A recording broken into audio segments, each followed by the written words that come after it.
오늘 우리에게 주시는 하나님의 말씀은 열왕기상 12장 25절에서 33절까지의 말씀입니다. 열왕기상 12장 25절에서 33절까지의 말씀을 교독하시고 마지막 절은 함께 합독하시도록 하겠습니다.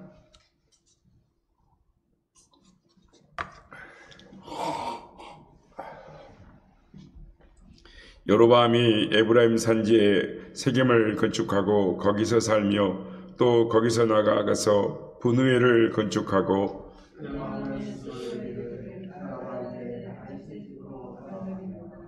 만일 이 백성이 예루살렘에 있는 여호와의 성전에 제사를 드리고자 하여 올라가면 이 백성의 마음이 유다 왕 된 그들의 주 르호보암에게로 돌아가서 나를 죽이고 유다의 왕 르호보암에게로 돌아가리로다 하고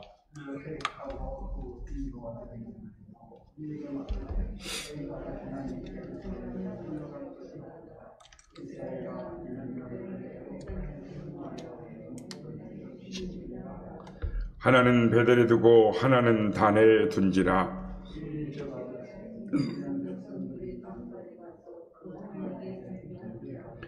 그가 또 산당들을 짓고 레위 자손이 아닌 보통 백성으로 제사장을 삼고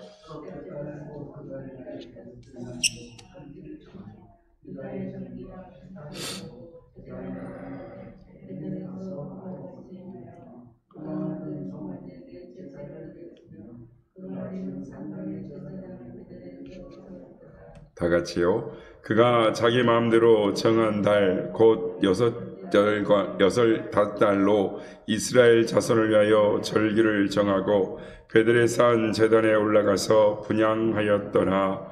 아멘. 할렐루야. 오늘도 우리 예배 가운데 함께 하신 주님을 찬양합니다. 그리고 새벽을 깨워 기도의 향연으로 하나님 앞에 나오신 모든 성도님들께 하나님의 은혜와 평강이 함께 하시기를 기원드립니다. 여로보암은 이스라엘 역사 속에서 그렇게 좋은 왕으로 기억되지 않습니다.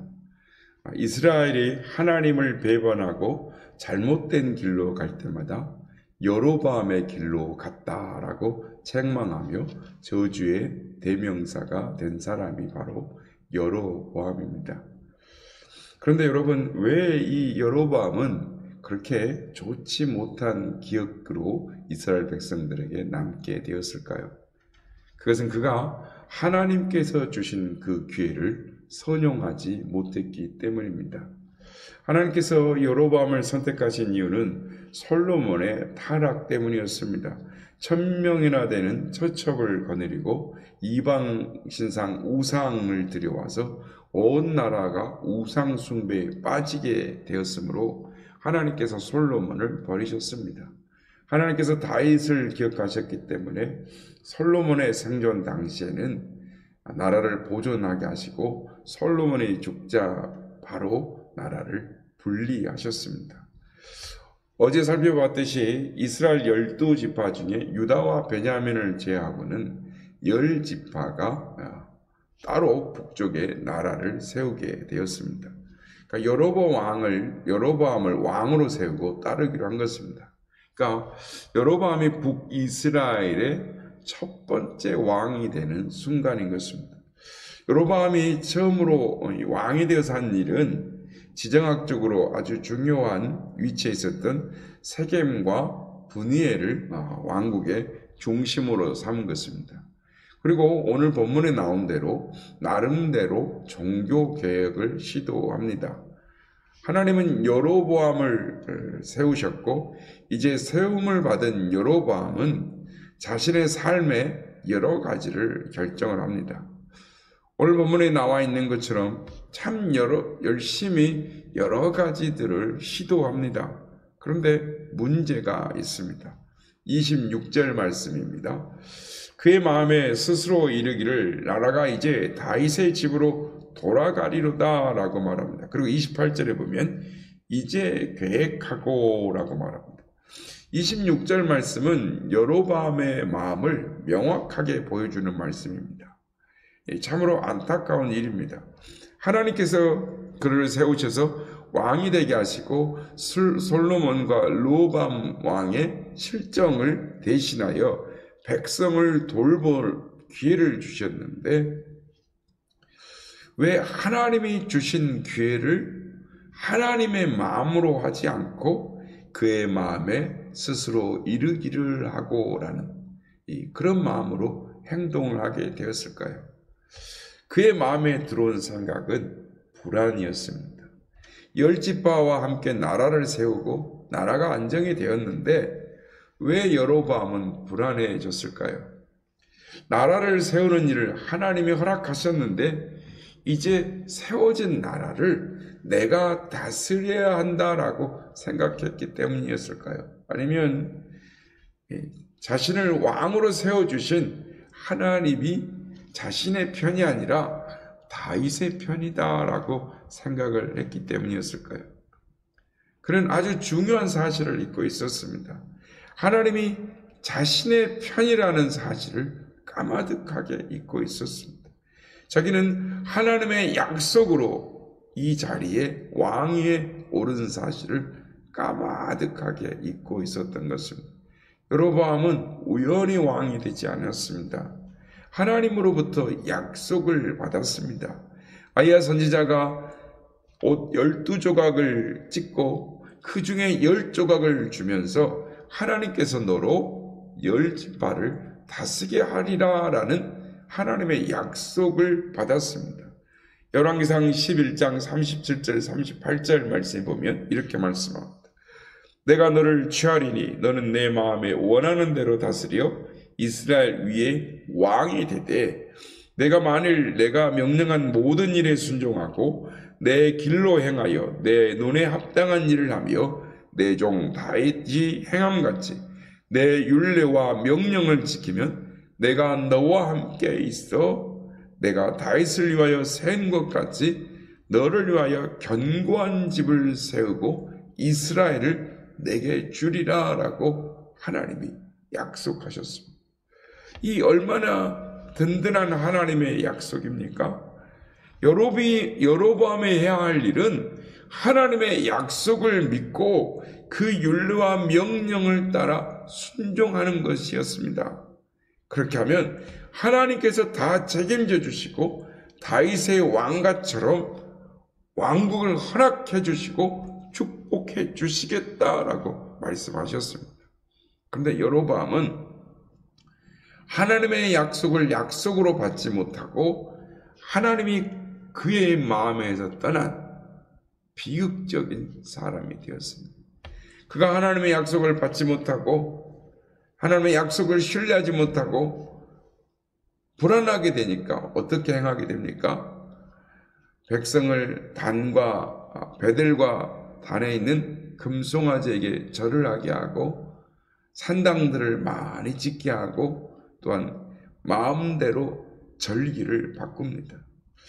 여러분, 십계명이 분명하게 금지하는 것이 있습니다. 우상을 만들지 말라라는 것이었어요. 그런데 왜 이스라엘 백성들은 여로보암의 말에 쉽게 넘어갔을까요? 우리는 하나님을 믿습니다. 그런데 하나님을 믿어도 천주교는 호칭을 달리합니다. 우리 개신교는 하나님 합니다. 그러나 카톨릭은 하느님이라고 합니다.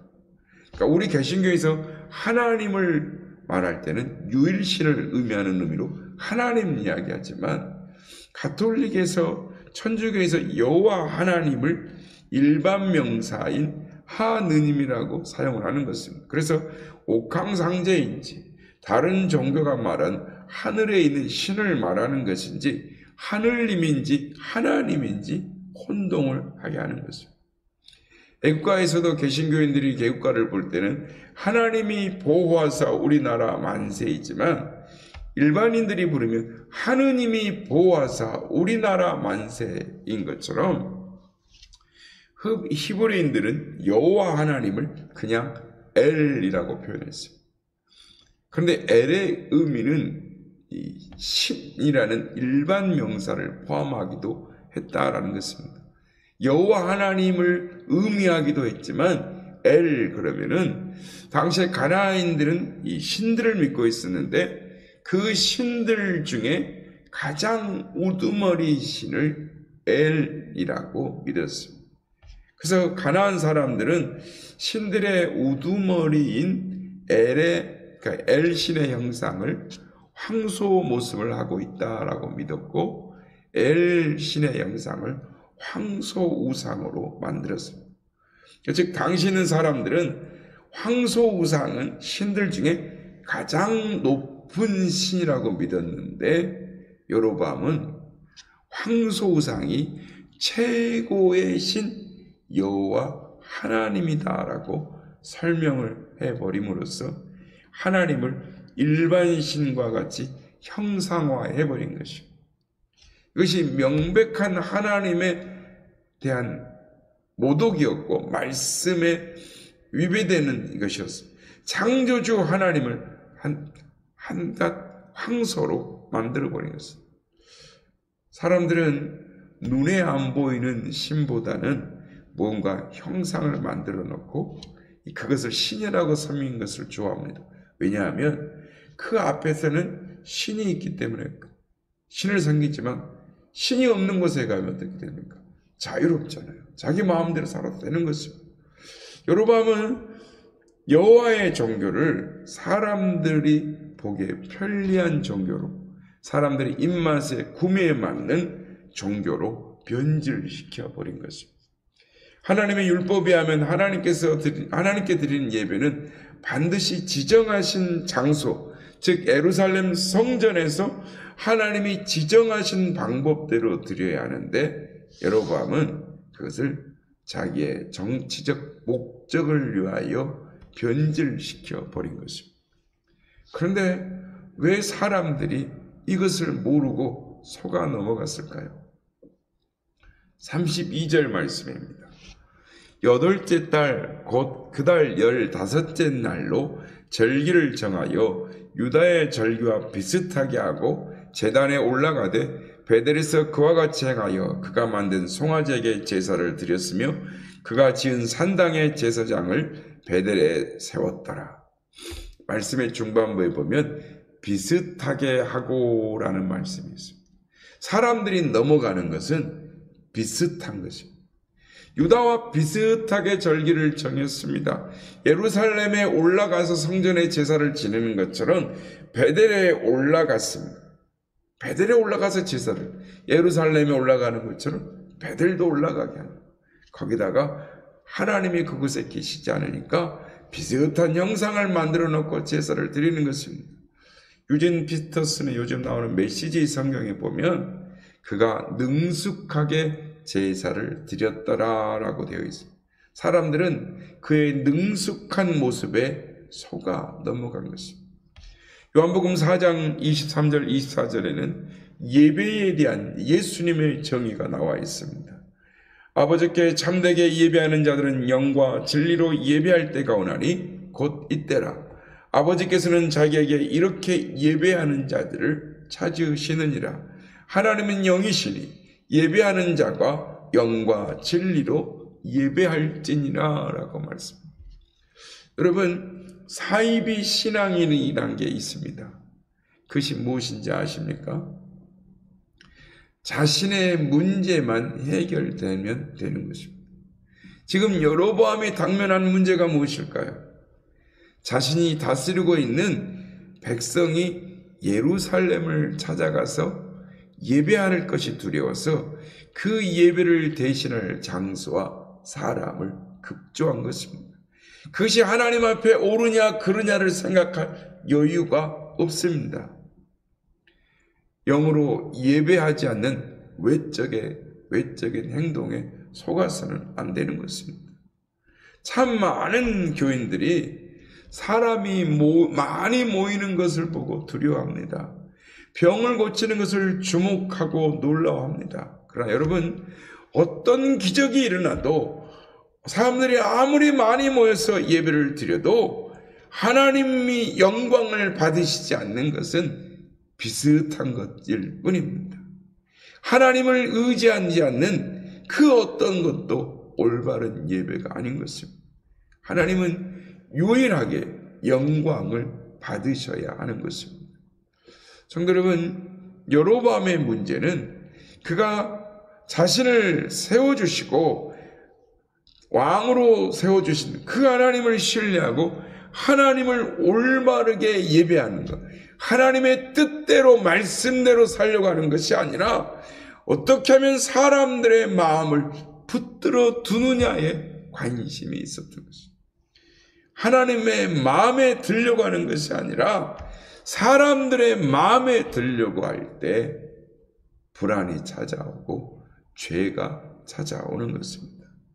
성도 여러분, 우리 인생들의 문제는 내가 얼마나 열심히 살았느냐가 아니라 하나님께서 얼마나 내 삶을 보고 기뻐하시느냐, 얼마나 하나님이 내 삶을 보고 기뻐하시며 내 삶을 인정해 주시느냐인 것입니다.